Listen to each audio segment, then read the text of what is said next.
बिस्मिल्लाहिर्रहमानिर्रहीम। मैं हूं मास्टर ज़ैनुल हसन। कप्तान का साफ जवाब आ चुका है और क्या इस ऑपरेशन से मुल्क में इस्तेहकाम आ जाएगा। गंडापुर साहब ने बहुत सारे नए इंकशाफात किए हैं और उधर फजलुर रहमान साहब और ANP वगैरह और कुछ और सियासी जमातें जो हैं वो भी बिगड़ चुकी हैं। अब मखसूस नशिस्तों के हवाले से भी फैसले होने वाले हैं, तो वन बाय वन अपने टॉपिक की जानिब चलते हैं। तो नए आने वाले तमाम दोस्तों से गुजारिश है कि वो चैनल को सब्सक्राइब कर दें।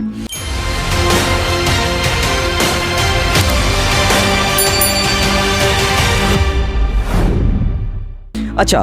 अभी तक जो ऑपरेशन है उसका सिर्फ नाम सामने आया था, ऑपरेशन अज़्म इस्तेहकाम। तो इस ऑपरेशन के नाम से ही काफ़ी सारी चीज़ें जो हैं वो क्लियर हो जाती हैं कि मुल्क के अंदर इस्तेहकाम लाने के हवाले से ये ऑपरेशन जो है वो तश्कील दिया जा रहा है। लेकिन अब तक सिर्फ नाम ही सामने आया है। ये ऑपरेशन कब होगा, कहाँ पे होगा, किन लोगों के खिलाफ होगा, इस ऑपरेशन का क्राइटेरिया क्या क्या होगा, किन किन लोगों को जो है इसके अंदर जो है वो निशाना बनाया जाएगा या किन लोगों के खिलाफ जो है वो कार्रवाई की जाएगी। इस ऑपरेशन के जो हदो हाल हैं वो अभी तक बाकायदा तौर पे वो जो है वाज़िया नहीं है।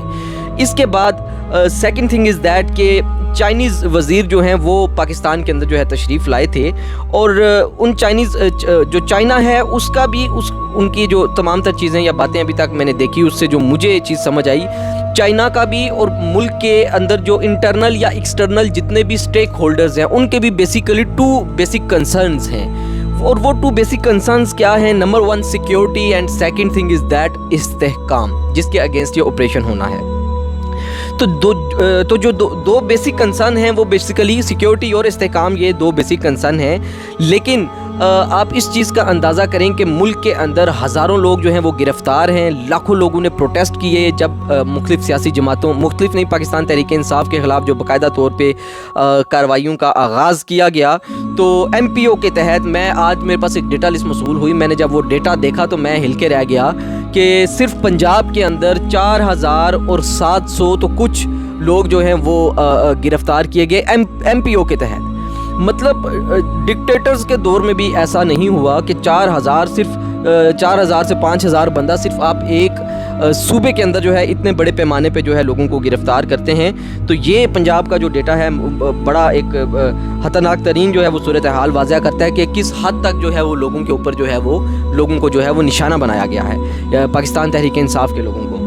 अब जब से खान साहब अंदर हुए हैं या जब से खान को अंदर किया गया है, तब से लेके अब तक मुल्क के अंदर इस्तेहकाम नाम की चीज़ नहीं है। किसी तरह की कोई भी चीज़ स्टेबल नहीं रही, माशियत तबाह हो गई। और ये सब कुछ हुआ सिर्फ एक वजह से, और वो वजह थी एक सियासी जमात को ख़त्म करने की वजह से और खान साहब को जो है वो अंदर करने की वजह से। अब आप इस चीज़ का अंदाज़ा लगाएं कि ये सारे मामलात जो हैं वो करने वाला बंदा जो था वो था जनरल बाजवा।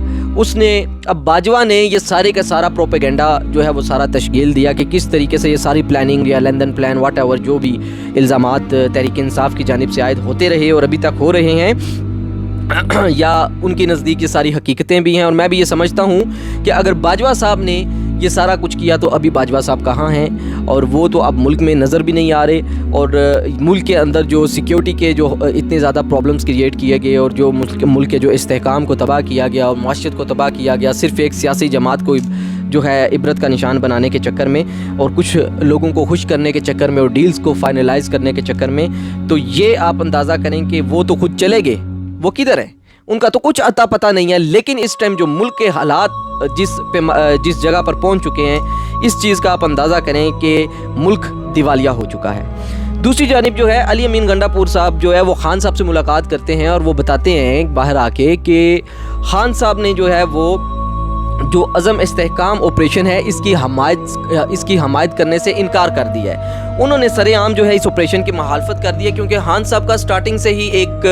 बयानिया रहा है, एक अपनी स्ट्रेटजी रही है कि कोई भी चीज़ है, कोई भी बात है, वो टेबल टॉक पे बैठ के जो है डायलॉग के ज़रिए जो है वो सॉर्ट आउट की जाए। लेकिन ये भी एक अटल हकीकत है कि सारी चीज़ें, सारी बातें डायलॉग के ज़रिए से हल नहीं हो सकती। अगर मुल्क के अंदर दहशतगर्दी या इस टाइप का कोई मसला खड़ा हो जाता है तो इसमें अदारों को और रियासत को अपनी पावर जो है वो दिखानी पड़ती है, शो करनी पड़ती है, तभी जाके इस टाइप के मैटर्स को जो है वो सॉर्ट आउट किया जा सकता है, ये भी एक अटल हकीकत है। लेकिन अली अमीन गंडापुर साहब ने कहा कि खान साहब ने जो है इस ऑपरेशन की हमायत का ऐलान नहीं किया। दूसरी जानिब अली अमीन गंडापुर साहब ने कहा कि क्योंकि वो वज़ीर आला खैबर पख्तूनख्वा भी हैं, तो उन्होंने कहा कि एपेक्स कमेटी का जो अजलास था उसके एपेक्स कमेटी के अंदर इस ऑपरेशन के हवाले से बिल्कुल भी जो है वो जिक्र नहीं किया गया, और अभी अचानक से ये चीज़ें हमारे सामने जो है ला के रख दी गई कि हम ऑपरेशन करना चाहते हैं। हम इस चीज़ की जो है वो भरपूर मुखालफत करते हैं, क्योंकि इसमें बहुत सारी सियासी जमातों को अपनी इसमें बहुत सारी जो सियासी जमातें हैं उनको अपने ज़ाती जो है मसाइल जो हैं उनके लिए जो खड़े किए जा सकते हैं इस ऑपरेशन के नाम पे, उनको उन तमाम चीज़ों से भी जो है वो ख़तरा लाहक है। और जो बाकी खैबर पख्तूनख्वा जो है, क्योंकि देखें सबसे बड़ा जो मसला है वो अफ़गानिस्तान और अफ़गानिस्तान बॉर्डर्स का ही है, क्योंकि बिलावल भुट्टो साहब ने देखें पूरे दुनिया के जो है तकरीबन जो दौरे हैं वो किए हैं, दुनिया के हर मुल्क में वो गए हैं, लेकिन उन्होंने अफ़गानिस्तान का जो है वो दौरा नहीं किया। अगर उन्होंने दौरा किया होता तो शायद अब तक हालात जो हैं वो कुछ और होते। लेकिन अब इन सारे मामलात के अंदर अली अमीन गंडापुर साहब ने कहा कि दूसरी जानिब जो खान साहब के साथ डायलॉग की बात हो रही थी कि बैठ के आप आपस में मशावरत करके तमाम सियासी जमातें मैटर्स को सॉर्ट आउट करें, तो अली अमीन गंडापुर साहब ने इसके ऊपर भी अपना जो है वो बाहर आके बयान जारी कर दिया, और उन्होंने तमाम लोगों को भी बता दिया। और मेरे तक भी जो इन्फॉर्मेशन आई है वो यही आई है कि खान साहब ने कहा है कि मैंडेट चोरों के ख़िलाफ़ किसी सूरत नहीं बैठा जाएगा। दो चीज़ों के ऊपर पहले जो है वो आप वर्कआउट करें, उसके बाद जो है बाकी तमाम तर चीज़ें जो हैं उसके ऊपर बात की जाएगी। और वो जो दो चीज़ें हैं वो ये हैं कि पहला ये कि जो 9 मई के वाक़यात हुए उसके ऊपर एक जो है वो कमेटी जो है वो तश्कील दी जाए, आज़ाद कमेटी, जो इसके ऊपर जाके बैठ के आज़ादाना तरीके से फ़ैसला दे सके। और दूसरा जो दूसरा जो उन्होंने कहा कि टॉपिक जो हमारा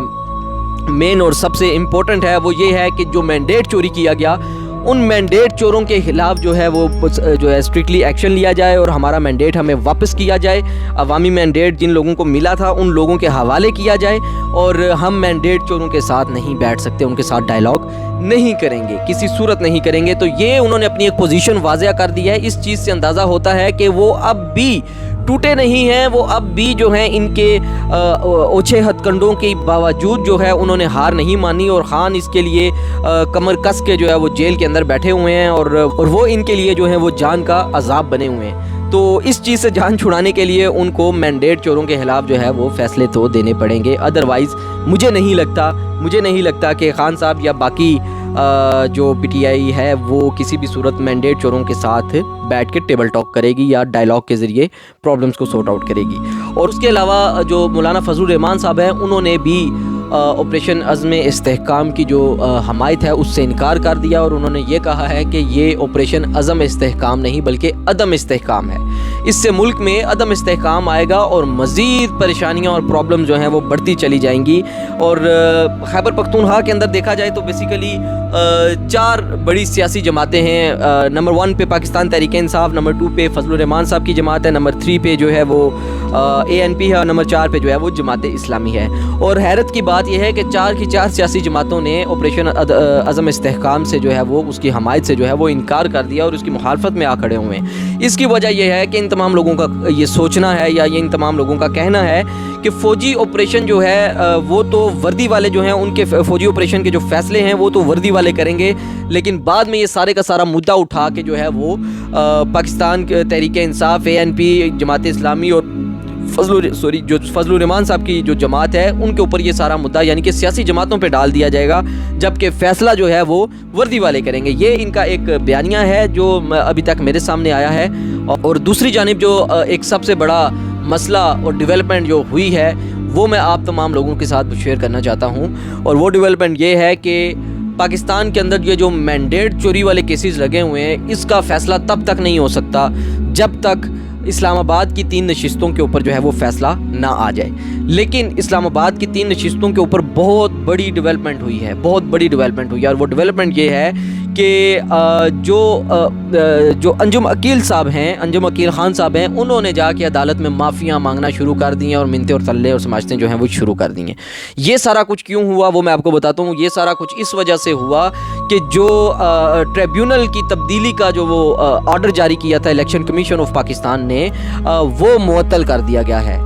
جی ہاں، ٹریبیونل تبدیلی کا جو فیصلہ تھا الیکشن کمیشن آف پاکستان کی جانب سے جو آرڈر تھا وہ اس کو معطل کر دیا گیا ہے، اور دوبارہ سے وہی ٹریبیونل کے جو لوگ ہیں وہ بیٹھ چکے ہیں، اور اب جو ہے یہ سب لوگ پھنس چکے ہیں۔ دوبارہ سے وہ ساری باتیں شروع ہو چکی ہیں کہ بھائی لے کے آئیں اپنے بیان حلفی، طارق فضل چودھری صاحب لے کے آئیں، انجم عقیل صاحب اپنے بیان حلفی لے کے آئیں، جو تیسری سیٹ کا جو تیسرا حلقہ ہے اس کی بھی جو ہے وہ فارم 45 لے کے آئیں اور اپنی اپنی بیان حلفیاں جمع کروائیں۔ تو وہ میٹر وہیں سے شروع ہو چکا ہے جہاں پہ انہوں نے ختم کیا تھا، تو اب یہ لوگ گئے ہیں پھنس۔ اب ان کو ہر حال میں جو ہے وہ فارم 45 بھی اور ان کے جو ریکارڈز ہیں وہ بھی، اور جو اس کے علاوہ جو بیان حلفی ہے، جو ایفیڈیوٹ ہے، وہ بھی ان کو جو ہے وہ جمع کروانے پڑیں گے۔ یہ جمع کروائیں گے تو یہ پھنس جائیں گے، کیونکہ یہ سارے کا سارا matter open and shut case ہے۔ میٹر یہ سارا کھل کے پبلک کے سامنے آ جائے گا اور عدالت کے بھی سامنے آ جائے گا، اور فیصلے ان کے خلاف آ جائیں گے۔ اور جب فیصلے ان کے خلاف آئیں گے، اگر فیصلے ان کے خلاف آ جاتے ہیں تو آپ یہ سمجھیں اگر ان 3 نشستوں کے اوپر فیصلہ آ جاتا ہے تو پورے پاکستان کے اندر جتنے بھی کیسز لگے ہوئے ہیں ان تمام نشستوں کے اوپر فیصلہ بھی بڑا ایزیلی آ جائے گا۔ ٹریبیونل جتنے بھی ہیں، ٹریبیونل وہ فیصلے بڑا ایزیلی ٹریبیونل میں فیصلے ہو جائیں گے۔ اس کی وجہ یہ ہے کہ اگر اسلام آباد کی 3 سیٹوں کے اوپر اتنے بڑے پیمانے پہ جو ہے وہ دھاندلی ہو سکتی ہے، اتنے بڑے پیمانے پہ جو ہے یہ بونڈیاں حرکتیں ہو سکتی ہیں، تو آپ یہ سوچیں کہ ملک کے اندر باقی تمام حلقوں میں کیا ہوا ہوگا، پنجاب میں، خیبر پختونخوا میں، سندھ میں، ان تمام جگہوں پہ کیا کیا ہوا ہوگا۔ آپ اس چیز کا اندازہ کریں کہ اگر فیڈرل کے اندر اتنے بڑے پیمانے پہ 3 کی 3 سیٹوں کے اوپر اتنی بڑی اگر یہ لوگ دھاندلی کرتے ہیں اور یہ کرپشن کرتے ہیں، تو یہ تمام کی تمام جو ہیں وہ آج کی جو ہے وہ ڈیولپمنٹس تھی جو میں نے آپ تمام لوگوں سے شیئر کی۔ میرے اس چینل کو جو ہے سبسکرائب بھی کریں، شیئر بھی کریں، اور جن لوگوں جو لوگ جو ہیں وہ مزید جو پاکستان کے کرنٹ افیئرز ہیں ان سے اپ ٹو ڈیٹ رہنا چاہتے ہیں، وہ ہمارے اس چینل کو جو ہے سبسکرائب کریں۔ اپنا بہت سا خیال رکھیے گا۔ پاکستان زندہ باد، پاکستان پائندہ باد۔